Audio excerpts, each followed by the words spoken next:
میرے عزیزو، آج کی انجیل مقدس کون سی انجیل سے پڑھی گئی؟ مقدس شاباش، مقدس لوکا کی انجیل سے ہم نے فرشتے کا پیغام سنا۔ کس کو ملا فرشتے کا پیغام؟ مقدسہ مریم کو۔ کس فرشتے نے پیغام دیا؟ جبرائیل فرشتے نے مقدسہ مریم کو پیغام دیا۔ اور مقدسہ مریم کہاں کی رہنے والی تھی؟ جہلم کی؟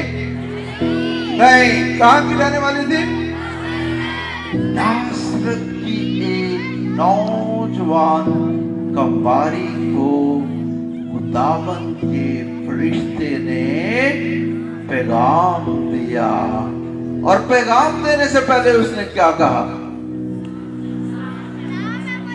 سلام ہے مریم پرفضل،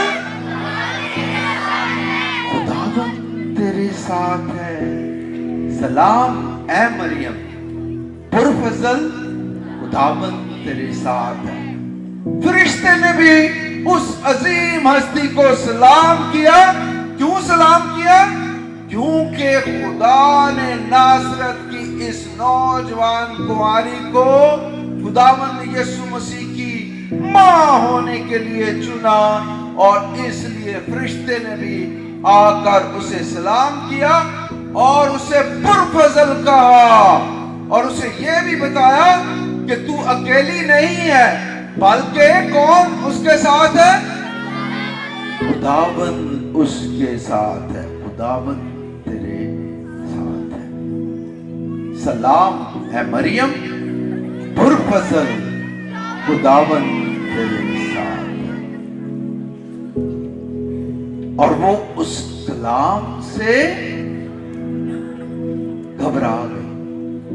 کلام میں لکھا کہ وہ گھبرا گئی، وہ خوش نہیں ہوئی کہ فرشتہ آیا ہے اور وہ بڑا اچھا پیغام دے رہا مجھے۔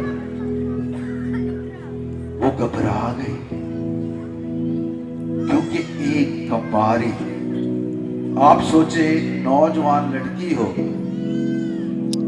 اور وہ کماری اور اس کے کمرے میں کوئی اچانک آ جائے تو اس کی حالت کیسی ہوئی؟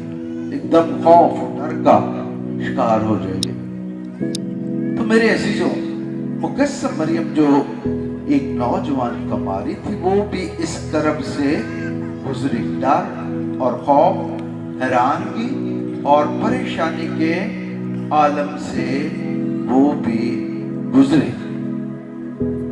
مگر جب فرشتے نے اسے سمجھایا، خدا کا منصوبہ بتایا، اور اس کی فرشتے کی باتیں اس کی سمجھ میں آ گئے، تو مریم نے پھر کیا کہا؟ دیکھ میں خداوند کی بندی ہوں، میرے لیے تیرے قول کے موافق ہو۔ سارے میرے پیچھے آج ریپیٹ کریں گے، دیکھ میں خداوند کی بندی ہوں، میرے لیے تیرے قول کے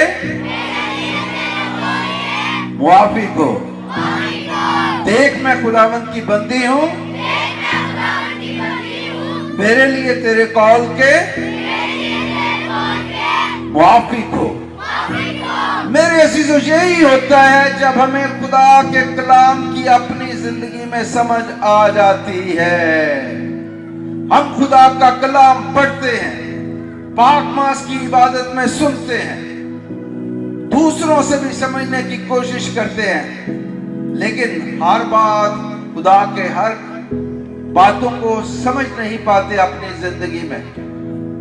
لیکن جو انسان خدا کی باتوں کو سمجھ لیتا ہے، اس کی زندگی یکسر بدل جاتی ہے، تبدیل ہو جاتا ہے۔ انسان تبدیل ہوتے ہوئے دیکھے کبھی آپ نے اپنی زندگی میں؟ دھوکے فریب کو تبدیل ہوتا ہے۔ جو حقیقی طور پر تبدیل ہوتا ہے وہ بھی مقدسہ مریم کی طرح یہ کہتا ہے کہ دیکھ میں خداوند کی بندی ہوں یا بندہ ہوں، میرے لیے تیرے قول کے موافق ہو۔ جس دن میرے عزیزو ہم اپنی زندگی میں یہ کہنے کے قابل ہوں گے کہ دیکھ میں خداوند کا بندہ یا بندی ہوں، اس دن سمجھ لے کہ آپ نے بھی مقدسہ مریم کی طرح خدا کے منصوبے کو اپنی زندگی میں سمجھ لیا ہے۔ اور میرے عزیزو، خدا نے ہمیں اس دنیا میں پیدا کیا ہے تاکہ ہم خدا کی باتوں کے مطابق چلیں، خدا کے منصوبے کے مطابق چلیں، کیونکہ خدا نے اپنا اکلوتا بیٹا بخش دیا تاکہ ہم ہلاک نہ ہوں بلکہ ہمیشہ کی زندگی کے وارث ٹھہرے۔ ہمیشہ کی زندگی کے، خدا ساڈا برا نہیں سوچتا، ہمیشہ کی زندگی کے وارث ٹھہرے۔ اور مقدسہ مریم وہ ہستی ہے جو ہماری مدد اور رہنمائی کرتی ہے تاکہ ہم خداوند یسوع مسیح کے پیچھے چلیں اور اس کی باتوں کو اپنی زندگی میں پورا کرتے ہوئے اس کے وسیلے سے اپنی زندگی کے وارث ٹھہرے۔ مقدسہ مریم کے لیے بھی خدا کے منصوبے کو سمجھنا، اسے قبول کرنا آسان بات نہیں تھی۔ اس کے لیے ایک بہت بڑا مشکل اور کڑا امتحان تھا کہ وہ فرشتے کے پیغام کو قبول کرتی، خدا کے منصوبے کو سمجھ پاتی۔ اس دنیا میں بھی بڑی تہمتیں اور الزام لگتے تھے، خاص طور پر ایک نوجوان لڑکی شادی کے بنا حاملہ ہو جائے تو ہمارے معاشرے میں اس کا کیا حال ہوگا، اس کے خاندان کا کیا حال ہوگا، اور اس لڑکی پر خود کیا بیتے گی۔ ساڑھے کہتے ہیں ساڑھی ناک کٹ گئے۔ تو مقدسہ مریم کے لیے بھی یہ آسان نہیں تھا اس بات کو سمجھنا کہ ایک کنواری حاملہ ہو جائے اور دنیا جو ہے اسے باتیں کرے، مگر وہ اپنی زندگی میں خدا کی رضا کو اس نے ترجیح دی، خدا کے پیغام کو سمجھی اور خدا کا پیغام، خدا کی باتیں اس کے سامنے اول حیثیت رکھنے لگے۔ اور میرے عزیزو، اس نے پوری زندگی پھر خدا کی مرضی کو پورا کیا اور اپنے بیٹے کو بھی خدا کی مرضی کو پورا کرنے میں اس کی مدد کی، اس کی تربیت کی، اس کی رہنمائی کی، اسے ایمان میں مضبوط رکھا، یہاں تک کہ وہ صلیب کے سائے تلے بھی خداوند مصلوب کے پاس کھڑی تھی۔ یہ ہے خدا کی رضا کو، خدا کی مرضی کو اپنی زندگی میں پورا کرنا اور خدا کے پیچھے چلنا۔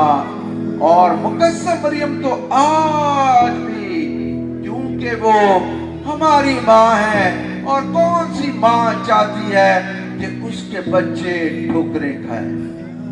کون سی ماں چاہتی ہے کہ اس کے بچے دکھ درد میں ہوں؟ کون سی ماں چاہتی ہے کہ ان کے بچے جو ہے طرح طرح کی صحبتیں، گرم اور مشکلیں برداشت کریں؟